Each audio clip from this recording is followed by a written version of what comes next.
Hi, everyone. Today I want to talk a little bit about COVID-19 and what's going on in India right now. Obviously, we all know of the suffering and the death that's going on, but let's look at what's going on with that astrologically and what can be expected to happen. So whenever you want to look at a country, you know what's going on in the country as a whole, not in any individual, just like with any person where we'll look at their birth date to see when they're born. To see when their astrological chart is going to manifest in certain ways. We can do the same thing with a country. We can look at the birth date of India, August 15th, 1947 at midnight, and see, based on the planetary movements, what's going on with India. So India was born August 15th, 1947. You have Rahu in the first house. Rahu indicates chaos. So India was born out of some chaos, war, colonialism, some internal turmoil, all of those type of things. You have 5 planets in the third house. The third house is hope, courage, determination, strength. So at the time, people were enlivened, they were courageous, they'd finally become free after so long, and there was hope and strength in the people that they were going to move forward nicely. Now, because there's 5 planets there, it indicates there was a lot of more subtle issues going on underneath that. 2015, India entered its moon period. Moon is in the third house. Third house, again, courage, determination, strength, and hope are many things there. Moon is in its own sign of Cancer. So people in their mind are feeling, moon is the mind and the emotions, are feeling hopeful and strong and positive.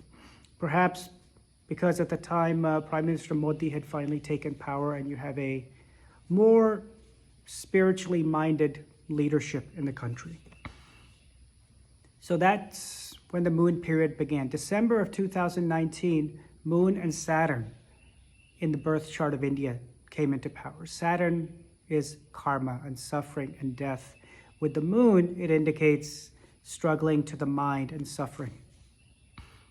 Illness and loss are certainly indicated there, along with, and specifically, interestingly, illness to the lungs is certainly indicated by moon in the sign of Cancer.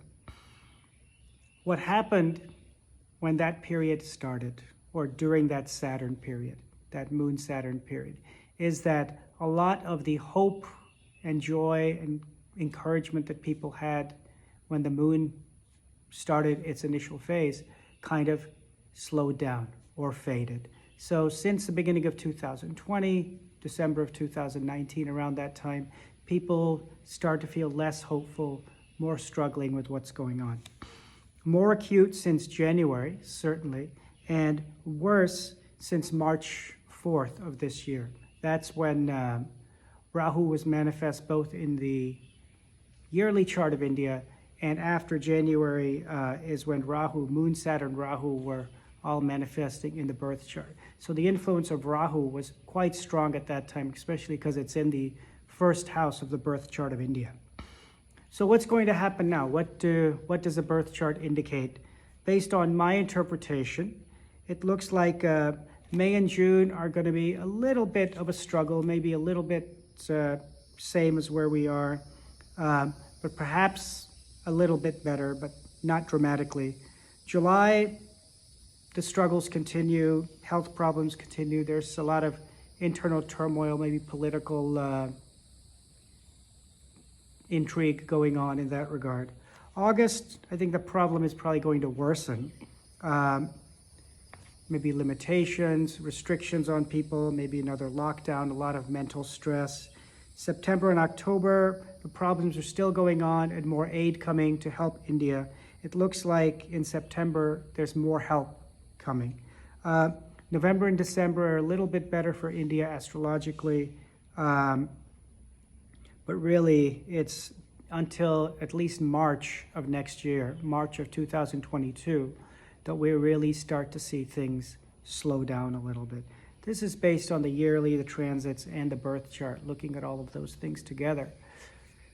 You know, prayers make such a difference in dealing with any issues. If we all pray for India, I mean, India, as we know, has a lot of spiritual Shakti, a lot of history of spirituality. And power of prayer in that fertile soil can change anything. So as long as we all sincerely pray, hopefully some of this will change, and the karma that the country as a whole is undergoing can be minimized. If you have any questions, please let me know. Thank you.